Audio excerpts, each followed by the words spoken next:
지금 여러분 통장에 잠들어 있는 돈, 평생을 모아 겨우 산 그 아파트. 2026년 하루아침에 증발할 수 있습니다. 과장이 아니에요.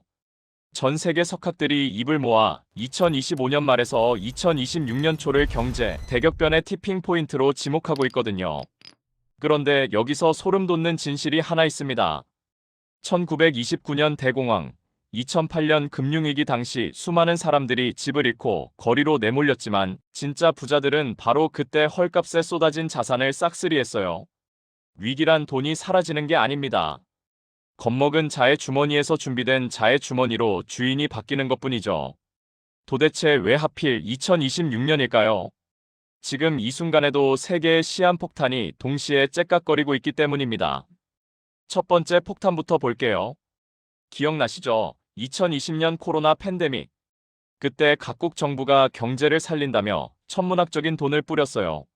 한국만 해도 재난지원금이 몇 차례나 풀렸고 미국은 아예 헬리콥터에서 돈을 뿌리듯 살포했죠. 문제는 그 돈이 공짜가 아니었다는 겁니다. 전부 빚이었거든요. 그리고 그 청구서가 정확히 5년 뒤인 2025년 말부터 도착하기 시작해요. 금리가 치솟은 상황에서 이자를 못 버티는 개인들, 좀비처럼 연명하던 기업들이 도미노처럼 쓰러지는 거죠. 두 번째 폭탄은 미국 한복판에서 이미 터지고 있어요. 코로나 이후 재택근무가 일상이 됐잖아요. 그 결과 뉴욕 맨해튼에 번쩍이던 오피스 빌딩들이 텅텅 비어버렸습니다. 공실률이 역대 최고치를 찍었는데 진짜 문제는 이 텅 빈 빌딩에 돈을 빌려준 은행들이에요.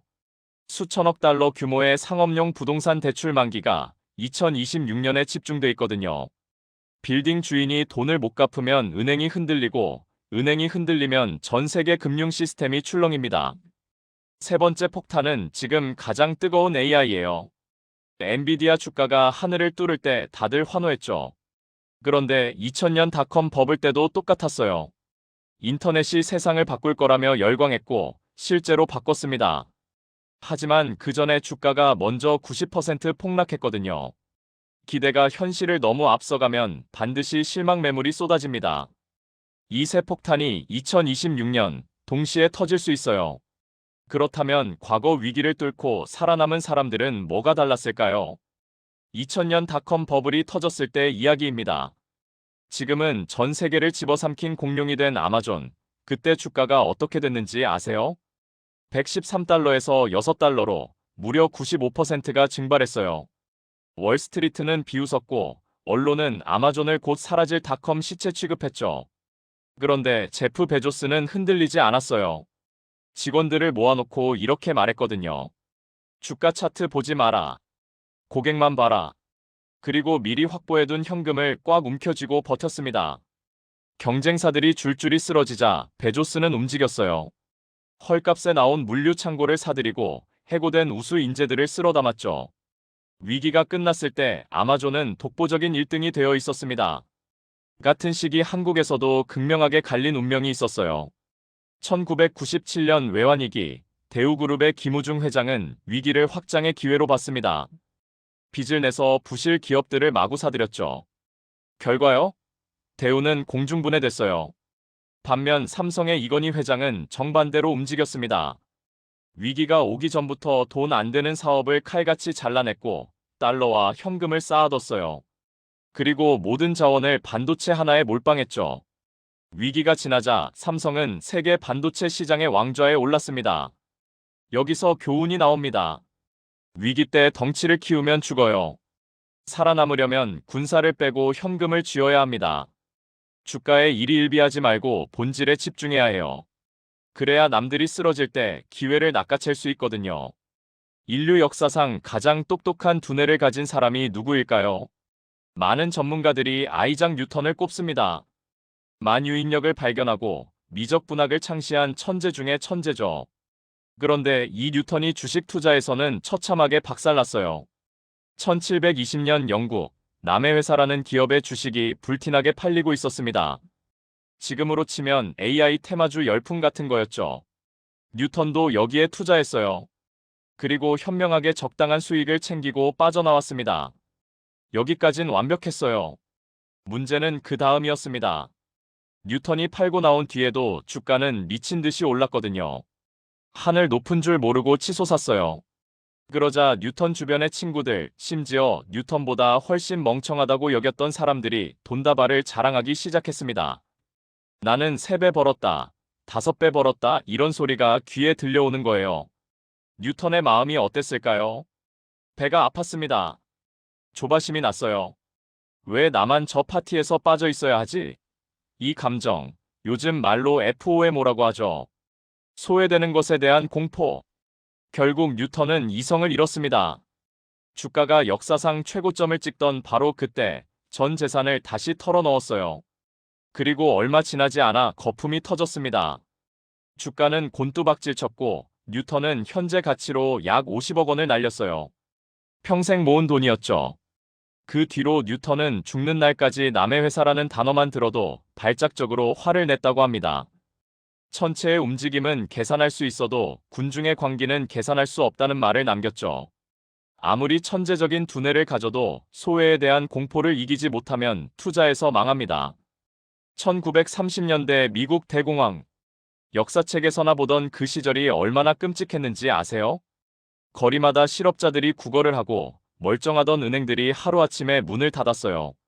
월스트리트의 주식 중개인들이 빌딩에서 뛰어내릴 정도였죠. 주식이요? 휴지 조각 취급받았습니다. 모두가 공포에 질려 있었어요. 그런데 이 지옥 같은 시기에 석유회사 주식을 미친 듯이 사들인 청년이 있었습니다. 진폴 게티라는 이름의 젊은 사업가였죠. 아버지에게 물려받은 유산을 들고 폭락한 석유회사들을 쇼핑하듯 담았어요. 주변 사람들 반응이 어땠을까요? 리치광이 취급했습니다. 야, 세상이 망하려고 하는데 기름이 무슨 소용이야? 그 돈으로 통조림이나 사더라. 조롱과 비웃음이 쏟아졌죠. 그런데 게티는 달랐어요. 그는 숫자를 봤습니다. 당시 석유회사 주가가 얼마나 떨어졌냐면 그 회사가 보유한 원유의 실제 가치보다도 낮았어요. 회사를 통째로 사서 원유만 팔아도 남는 장사였던 거죠. 그리고 게티는 본질을 꿰뚫어 봤습니다. 경제가 아무리 망가져도 사람들은 겨울에 난방을 해야 하고 자동차는 굴러가야 한다. 석유 수요는 절대 사라지지 않는다. 모두가 끝났다고 외칠 때 그는 아직 안 끝났다를 본 거예요. 대공황이 끝나고 경기가 회복되자 어떻게 됐을까요? 게티가 헐값에 쓸어 담은 석유. 회사들의 가치가 수십 배로 뛰었습니다. 그는 세계 최초의 억만장자가 됐어요. 게티는 나중에 이렇게 말했습니다. 남들이 팔려고 안달일 때 사고 사려고 안달일 때 팔아라. 단순하죠.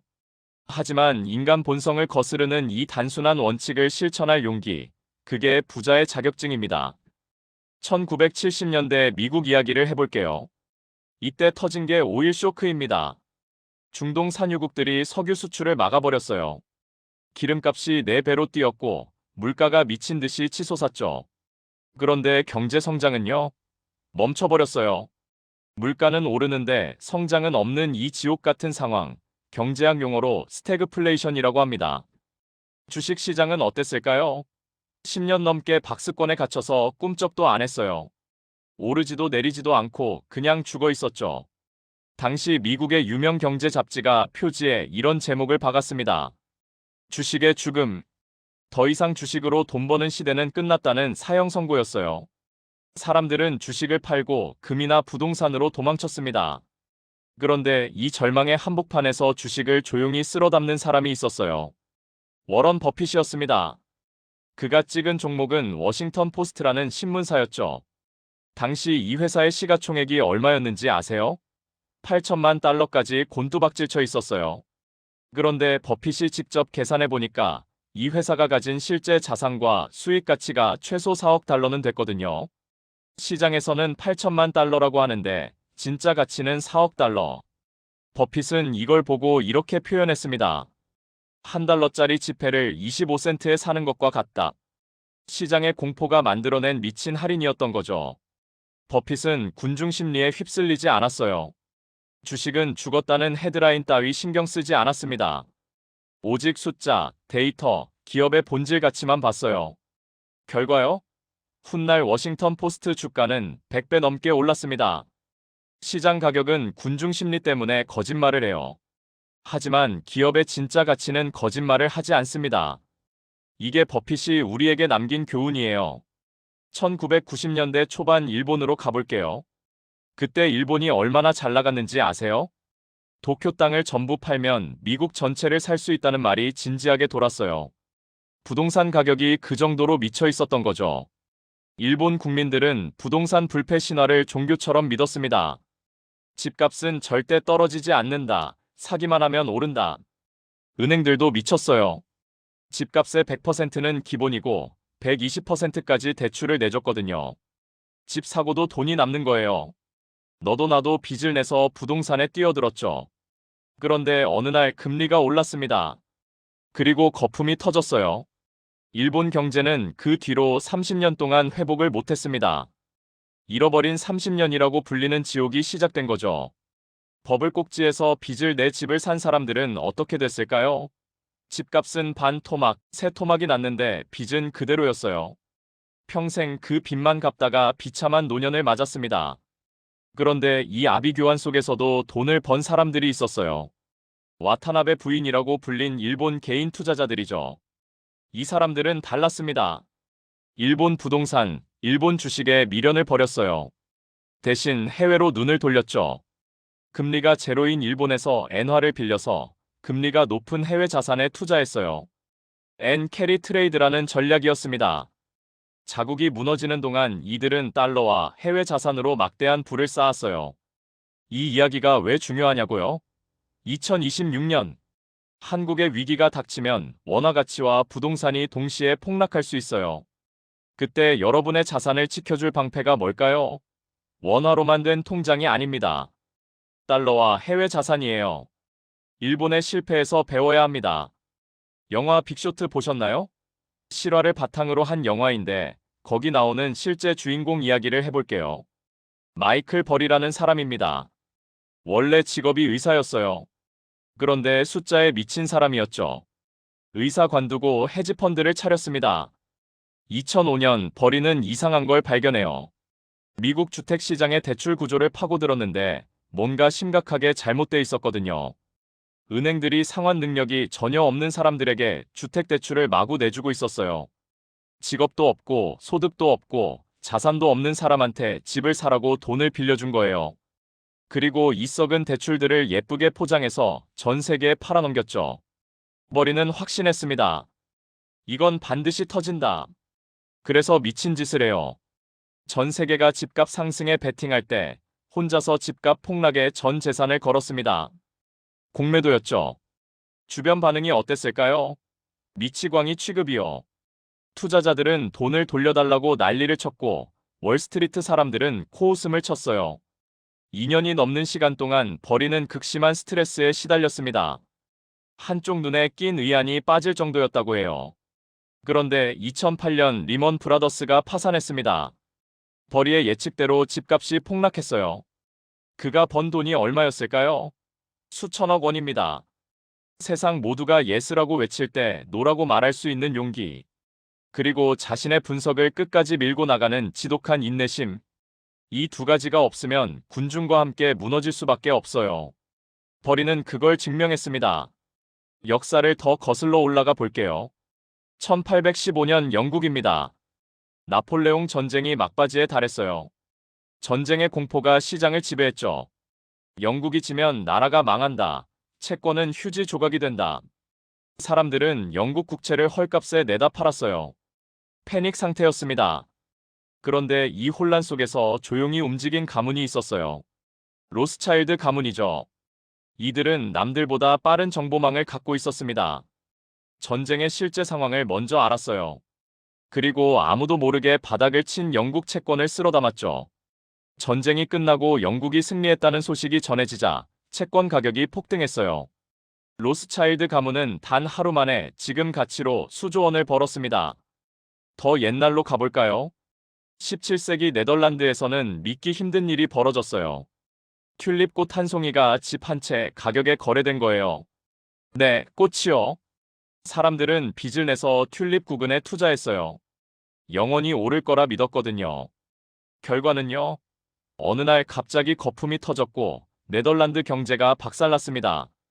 이게 남 이야기 같나요? 지금 AI 주식 열풍, 부동산 광풍이랑 뭐가 다른가요? 1992년 영국으로 넘어갑니다. 당시 영국 경제는 병들어 있었어요. 그런데 정부는 파운드화 가치를 억지로 방어하고 있었죠. 조지 소로스는 이 균열을 봤어요.